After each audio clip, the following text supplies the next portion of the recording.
Son had never been good at handling moments like this, moments where the world suddenly went quiet, where every thought seemed too loud, and where one unexpected whisper could shake his entire balance. But tonight was different. The fire crackled softly beside them, its warm glow dancing against the walls of the small wooden cabin they had taken shelter in. Outside, the storm raged like an angry beast, winds pounding against the windows, rain falling in relentless sheets. They were stranded, miles from the city, miles from help, miles from the life Son was used to controlling with precision and caution. He sat stiffly on the edge of the sofa, hands clasped together so tightly his knuckles had gone white.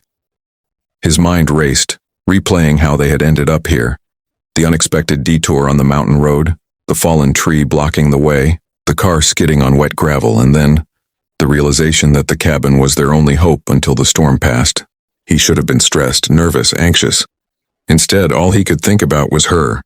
She stepped closer, the firelight reflecting gently off her softened features. There was something incredibly calm about her tonight, almost glowing, almost unreal. She sat beside him, close enough for Son to feel her warmth, close enough that his breath caught in his throat. "You're overthinking again," she murmured, brushing her fingers lightly over his tense shoulder. Son swallowed hard. "I don't want to misread anything. I don't want to cross a line." That's when she leaned in, her voice low, breath warm against his ear as she whispered, "Don't think too much, Son. Just flow with it. I'm enjoying this more than you know." His heart nearly stopped.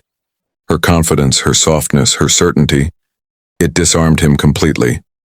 She took his trembling hands in hers, guiding them gently, grounding him as if she could feel every chaotic thought running through him.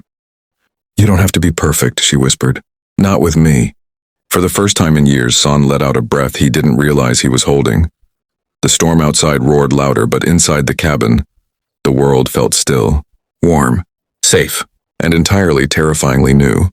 For a long moment, Son couldn't move. Her words, soft, steady, unafraid, hung in the air between them like a warm blanket he didn't know he needed.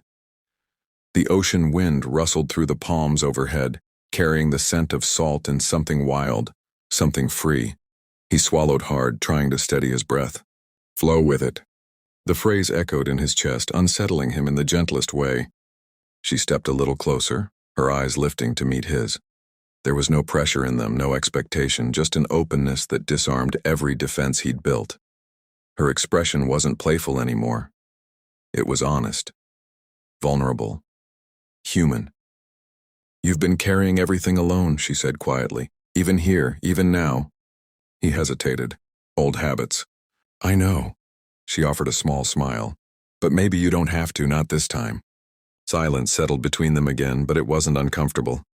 The island had changed things, stripped away the noise, forced them to face truths neither had spoken aloud. She had always been the braver one, willing to confront her emotions head-on. Son, on the other hand, was used to staying in control, used to keeping everything neatly locked away. But here with her it felt different. "You make it sound easy," he murmured. "It doesn't have to be easy," she replied. "It just has to be real." Her sincerity struck him deeper than he expected. She wasn't asking for promises.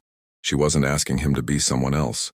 She was simply asking him to be present, with her, in this unexpected moment the island had created. He exhaled slowly and finally let his shoulders drop. "I'm trying." "I can see that." Her hand brushed his, not holding, not pulling, just touching lightly like an invitation instead of a demand.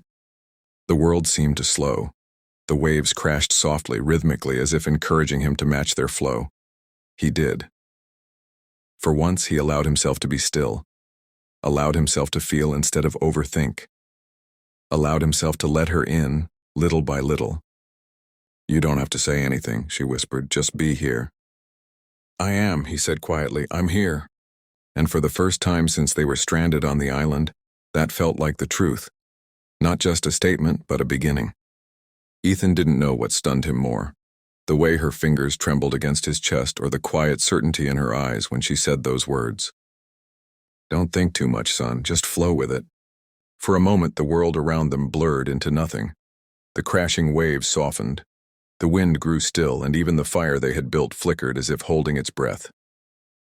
He had never been so aware of someone's presence, the warmth of her breath, the soft determination in her expression, the vulnerability hidden beneath her boldness. He swallowed. Lena, I don't want to take advantage of the situation. We're stranded. Emotions get confusing. She shook her head gently. That's exactly why I want to be honest, she whispered. Out here, there's no pretending, no pressure, just who we really are. Her words hit him harder than any storm. For days, she had been his partner in survival. Clever, resilient, surprisingly fearless. She made shelter when he panicked, made jokes when he lost hope, stayed awake when he couldn't keep his eyes open. Somewhere between gathering firewood and fighting the rain together, he had started seeing her differently, deeper. Lena sat down beside him on the sand, pulling her knees to her chest. You think I don't know you're scared? She asked softly. You think I'm not? But sometimes, life gives us moments. And this one feels important, son. He stared at the fire, fighting the storm inside himself. What if we regret it later? What if we regret not trusting it now, she countered. Silence settled, heavy yet comforting. She leaned her head on his shoulder, and Ethan instinctively wrapped an arm around her. Not because he was giving in, but because the closeness felt natural. Right. I'm not asking you to promise anything, she murmured. I'm asking you to be real with me, with yourself. He closed his eyes. Her honesty disarmed him more than anything else she'd done since the day their plane crashed. Finally, he breathed out, slow and steady. Okay, he whispered. No overthinking, no running away. Lena's smile was small but luminous, like the first sunrise after endless storms. Good, she whispered. Then just stay here with me, right now. And for the first time since they were stranded, Ethan allowed himself to stop fighting the moment more and simply feel it.